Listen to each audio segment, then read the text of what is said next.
नमस्कार मित्रों, स्वागत है आपका। जैसा कि आप जानते हैं कि हम आपके समक्ष जब भी आते हैं कुछ नया लेकर आते हैं। हमने आपके समक्ष पिछली वीडियो में कविता क्या है निबंध का एक भाग आपके समक्ष वाचन करके सुनाया और उसमें उम्मीद है कि आपको कुछ समझ में आया होगा और उससे कुछ ग्रहण किया होगा आपने। देखिए, अगले भाग में हम पढ़ेंगे। यहाँ तक हमने पढ़ लिया था देश की वर्तमान दशा तक। देखिए पढ़िए, आइए देखते हैं आगे क्या लिखा है लेखक ने। देश की वर्तमान दशा के वर्णन में यदि केवल इस प्रकार के वाक्य कहे जाएं कि हम मूर्ख, बलहीन और आलसी हो गए हैं, हमारा धन विदेश चला जाता है, रुपये का 1.5 पाव घी बिकता है, स्त्री शिक्षा का अभाव है, तो ये छंदोबद्ध होकर भी काव्य पदों के अधिकारी न होंगे। सारांश ये है कि काव्य के लिए अनेक स्थलों पर हमें भावों के विषय के मूल आदिम रूपों तक जाना होगा जो मूर्त और गोचर हैं। जब तक भावों से सीधा और पुराना लगाव रखने वाले मूर्त और गोचर रूप न मिलेंगे, तब तक काव्य का वास्तविक ढांचा खड़ा न हो सकेगा। भावों के मूर्त और अमूर्त विषयों की तरह भी मूर्त और गोचर रूप छिपे मिलते हैं। जैसे यशोलिप्सा में दूर भीतर चलकर उस आनंद के उपभोग की प्रवृत्ति छिपी पाई जाती है जाएगी जो अपनी तारीफ में कान में पड़ने से हुआ करता है। काव्य में अर्थ ग्रहण मात्र से काम नहीं चलता, बिंब ग्रहण अपेक्षित होता है। यह बिंब ग्रहण निर्दिष्ट गोचर और मूर्त विषय का ही हो सकता है। रुपये का 1.5 पाव घी मिलता है, इस कथन से कल्पना में यदि कोई बिंब मूर्ति उपस्थित होगी तो वह तराजू लिए हुए बनिए की होगी, जिससे हमारे करुणा भाव का कोई लगाव न होगा। बहुत कम लोगों को घी खाने को मिलता है, अधिकतर लोग रूखी सूखी खाकर रहते हैं। इस तथ्य तक हम अर्थग्रहण परंपरा द्वारा चक्कर के साथ पहुंचते हैं। 1 रुपये का बहुत कम घी मिलता है, इससे रुपये वाले ही घी खा सकते हैं, पर रुपये वाले बहुत कम हैं, इससे अधिकांश जनता घी नहीं खा सकती, रूखी सूखी खाकर रहती है। वही बात आ जाती है मित्रों, अभिधा लक्षणा शब्द शक्ति वाली बात आती है यहाँ पे, अगर आप गौर करेंगे तो। देखिए, कविता और सृष्टि प्रचार। कविता और सृष्टि प्रसार हृदय का नित्य प्रभाव रखने वाले रूपों और व्यापारों को भावना के सामने लाकर कविता बाह्य प्रकृति के साथ मनुष्य की अंतः प्रकृति का सामंजस्य गठित करती हुई उसकी भावनात्मक सत्ता के प्रसार का प्रयास करती है। यदि अपने भावों को समेटकर मनुष्य अपने हृदय को शेष सृष्टि से किनारे कर ले या स्वार्थ की पशुवृत्ति में ही लिप्त रखे तो उसकी मनुष्यता कहाँ रहेगी। यदि वह लहलाते हुए खेतों और जंगलों, हरी घास के बीच घूम घूम कर बहते हुए नालों, काली चट्टानों पर चांदी की तरह ढलते हुए झरनों, मंजरियों से लदी हुई आमराइयों और पट पर के बीच खड़ी झाड़ियों को देख क्षण भर लीन न हुआ, यदि कलरव करते हुए पक्षियों के आनंदोत्सव में उसने योग न दिया, यदि खिले हुए फूलों को देखकर वह न खिला, यदि सुंदर रूप सामने पाकर अपनी भीतरी कुरूपता का उसने विसर्जन न किया, यदि दीन दुखी का आर्तनाद सुन वह न पसीजा, यदि अनाथों और अबलाओं पर अत्याचार होते देख क्रोध से न तिल मिलाया, यदि किसी बेढव और विनोदपूर्ण दृश्य या उक्ति पर न हंसा, तो उसके जीवन में रह क्या गया। यह इसी विश्व काव्य की रसधारा में जो थोड़ी देर के लिए निमग्न न हुआ, उसके जीवन में मरुस्थल की यात्री ही समझा जाना चाहिए। यानी कि जो व्यक्ति भावना में खोया नहीं, भावना के साथ गया नहीं, वह व्यक्ति अपने जीवन को मरुस्थल समझे, मतलब उसमें कुछ भी नहीं है, निस्सार। काव्य दृष्टि कहीं तो नक्षत्र के भीतर रहती है, कहीं मनुष्यतर बाह्य सृष्टि और कहीं समस्त चराचर के। पहले नक्षत्र को लेते हैं। संसार में अधिक कविता इसी क्षेत्र में के भीतर हुई है। 3 शब्द यहाँ पे टैग किए गए हैं, नक्षत्र और मनुष्यतर बाह्य सृष्टि और दूसरा चराचर। देखिए, नक्षत्र को लेते हैं। संसार में अधिकतर कविता इसी क्षेत्र के भीतर हुई है। नरत्व की बाह्य प्रकृति और अंतः प्रकृति के नाना संबंधों और पारस्परिक विधानों का संकलन या उद्भावना ही काव्यों में मुक्तक हो या प्रबंध अधिकतर पाई जाती है। प्राचीन महाकाव्यों और खंडकाव्यों के मार्ग में यद्यपि शेष दो क्षेत्र बीच बीच में पड़ जाते हैं, पर मुख्य यात्रा नक्षेत्र के भीतर ही होती है। वाल्मीकि रामायण में यद्यपि बीच बीच में ऐसे विशद वर्णन हुआ बहुत कुछ मिलते हैं जिनमें कवि की मुग्ध दृष्टि प्रधानता मनुष्येतर बाह्य प्रकृति के रूप जंजाल में फंसी पाई जाती है, पर उसका प्रधान विषय लोक चरित्र ही है और प्रबंध काव्यों के संबंध में ही यही बात कही जा सकती है। रहे मुक्तक या फुटकल पद, वे अधिकतर मनुष्य ही की भीतरी बाहरी वृत्तियों से संबंध रखते हैं। साहित्य शास्त्र की रूप निरूपण पद्धति में आत्मालंबों के बीच बाह्य प्रकृति को स्थान ही नहीं मिला है। वह उद्दीपन मात्र मानी गई है। श्रृंगार के उद्दीपन के रूप में प्राकृतिक दृष्टि लाए जाते हैं। उनके प्रति रतिभाव न होता, नायक और नायिका के प्रति होता। वे दूसरों के प्रति उत्पन्न प्रीति से उद्दीपित जिस ब्यौरे के साथ नायक नायिका के रूप का वर्णन किया जाता है, उस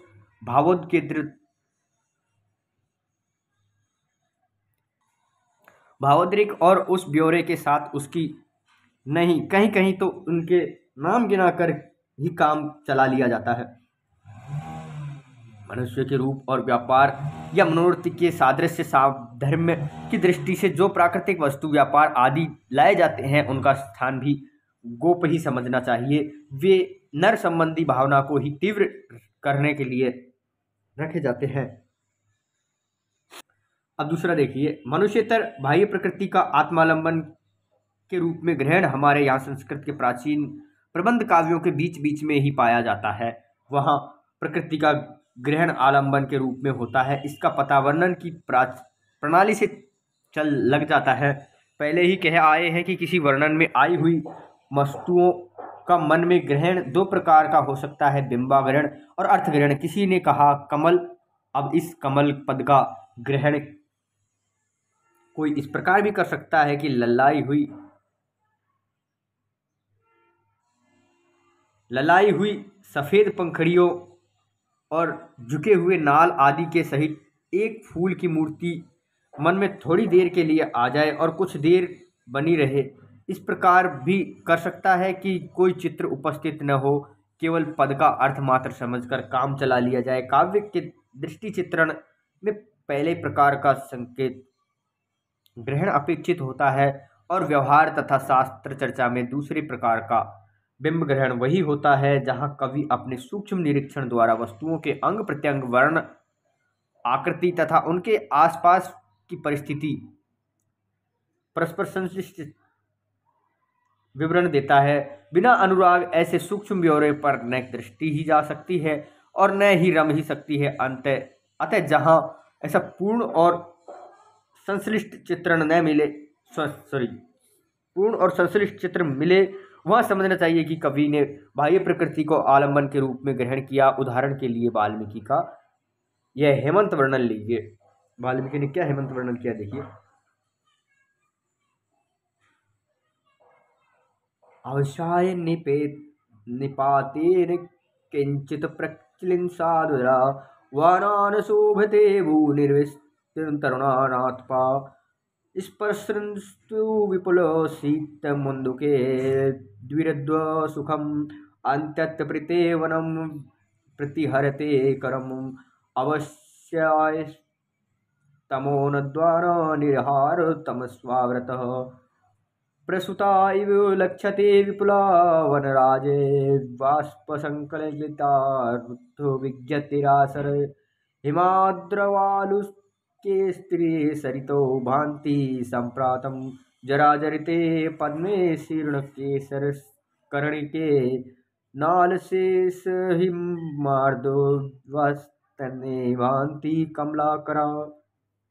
इसका अर्थ भी देखिए एक बार, लेखक ने अर्थ बताया है। वन की भूमि जिस हरी भरी घास ओस गिरने से कुछ गीली हो गई है, तरुण धूप के पड़ने से कैसी शोभा दे रही है। अत्यंत प्यासा जंगली हाथी बहुत शीतल जल के स्पर्श से अपनी सूंड सिकोड़ लेता है। बिना फूल के वन समूह कुहरे अंधकार में सोए जान पड़ते हैं। नदियाँ जिनका जल कुहरे से ढका हुआ, और सारस पक्षी तो पता केवल उनके शब्दों से लगा है। हिम और आर्द्र बालू के तटों से ही पहचानी जाती है। कमल जिनके पत्ते जीर्ण होकर झड़ गए हैं, जिनकी कसर कणिकाएं टूट टूट कर चित्रा गई है, पाले में ध्वस्त होकर नाल मात्र खड़े हैं। यहाँ तक इसका अर्थ था। ठीक है, देखिए क्या कहते हैं कवि। मनुष्यतर बाह्य प्रकृति का इसी रूप में ग्रहण कुमार संभव के आरंभ तथा रघुवंशम के बीच बीच में मिलता है। नाटक यद्यपि मनुष्य ही की बाहरी भीतरी प्रवृत्तियों के दर्शन के लिए लिखे जाते हैं, और भवभूति अपने मार्मिक और तीव्र अंतर्वृत्ति विधान के लिए ही प्रसिद्ध हैं, पर उनके उत्तर रामचरित में कहीं कहीं बाह्य प्रकृति के बहुत ही सांग और संश्लेषित खंड चित्र पाए जाते हैं। पर मनुष्यतर बाह्य प्रकृति की जो प्रधानता वे मेघदूत में मिलती है, वह संस्कृत के और किसी काव्य में नहीं। पूर्व मेघ में तो यहाँ से वहाँ तक प्रकृति ही एक मनोरम झांकी तथा भारत भूमि के स्वरूप का मधुर ध्यान, इस स्वरूप के ध्यान में अपने को भूलकर कभी कभी मग्न हुआ करता है। वह घूम घूम कर वक्रता दे या न दे, चंदा इकट्ठा करे या न करे, देशवासियों की आमदनी का औसत निकाले या न निकाले, सच्चा देश प्रेमी है मेघदूत। न कल्पना की क्रीड़ा है, न कला की विचित्रता, वह है प्राचीन भारत की सबसे भावुक हृदय की अपनी प्यारी भूमि की रूप माधुरी पर सीधी सादी प्रेम दृष्टि, यानी कि देशभक्ति की दृष्टि है कवि कालिदास की मेघदूत में। उत्तर रामचरित में बहुत ही भावुकता मिलती है, ये आप सब जानते हैं। अनंत रूपों में प्रकृति हमारे सामने आती है, कहीं मधुर सुसज्जित या सुंदर रूपों में, कहीं रूखे बेडौल और कर्कश रूपों में, कहीं भव्य विशाल विचित्र रूपों में, कहीं उग्र कराल या भयंकर रूप में। सच्चे कवि का हृदय उनके सब रूपों में लीन होता है, क्योंकि उनके अनुराग का कारण अपना खास सुख भोग नहीं, बल्कि चिर साहचर्य द्वारा प्रतिष्ठित वासना है, जो केवल प्रफुल्ल प्रसून प्रसाद के सौरभ संचार, मकरंद लोलुप, मधुर गुंजार, कोकिल कुंचित निकुंज और शीतल स्प्रद समीर इत्यादि की ही चर्चा किया करते हैं। वे विषयी और भोग लिप्सु हैं। इसी प्रकार जो केवल मुक्ताभास, हिमबिंदु मंडित मकरताभ, सालज्वालब जाल अत्यंत विशाल गिरिशिखर में है, गिरते हुए जलप्रपात के गंभीर गर्त में उठी हुई सीकर निहारिका के बीच विविधि वर्णन, स्फुट विशालता, भव्यता और विचित्रता में ही अपने हृदय के लिए कुछ पाते हैं। वे तमाशबीन है, सच्चे मनुष्य भावुक सहृदय है नहीं। प्रकृति के साधारण असाधारण सब प्रकार के रूपों में रमाने वाले वर्णन हमें वाल्मीकि, कालिदास, भवभूति आदि संस्कृत के प्राचीन कवियों में मिलते हैं। पिछले खेमे वे कवियों के मुक्तक रचना तो अधिकतर प्राकृतिक मनुष्यों का अलग अलग उल्लेख मात्र उद्दीपन दृष्टि से किया गया है। प्रबंध काव्य में जो थोड़ा बहुत संश्लित चित्रण, प्रशांत और मधुर दृश्यों की ओर रहती है, पर शैली की असाधारण भव्य और विशालता की ओर। देखिए, साहचर्य संभुत रस के प्रभाव से सीधे सादे चिरपरिचित दृश्यों में कितनी माधुर्य, कितनी अनुभूति होती है। पुराने कवि कालिदास ने वर्षों के प्रथम जल में श्री तुरंत की जोती हुई धरती और उसके पास बिखरी हुई भोली चितवर नावली ग्राम वानिताओं में, साफ सुथरे ग्राम चैत्यों और कथा गोविंद ग्राम वृंदों में इसी प्रकार के माधुर्य का अनुभव किया। आज भी इसका अनुभव लोग करते हैं। बाल्य और कौमार्य अवस्था में जिस पेड़ के नीचे हम अपनी मंडली के साथ बैठा करते हैं, चिड़चिड़ी बुढ़िया की जिस झोपड़ी के पास हम होकर आते जाते हैं थे, वे मधुर स्मृति हमारे भावना को बराबर लीन किया करती है। बुड्ढी की झोपड़ी में न कोई दमक थी न कला कौशल का वैशिष्ट। मिट्टी की दीवारों पर फूस का छप्पर पड़ा था। नींव के किनारे चढ़ी हुई मिट्टी पर सत्यानाशी के नीलाभी हरित कटीले कटावदार पौधे खड़े थे, जिसके पीले फूलों के गोल स्पुटों के बीच लाल लाल बिंदियां झलकती थी। मित्रों, इस निबंध को आप पढ़ने के साथ साथ समझते जाइए, क्योंकि इसके भावार्थ में बहुत ही समय लग जाएगा।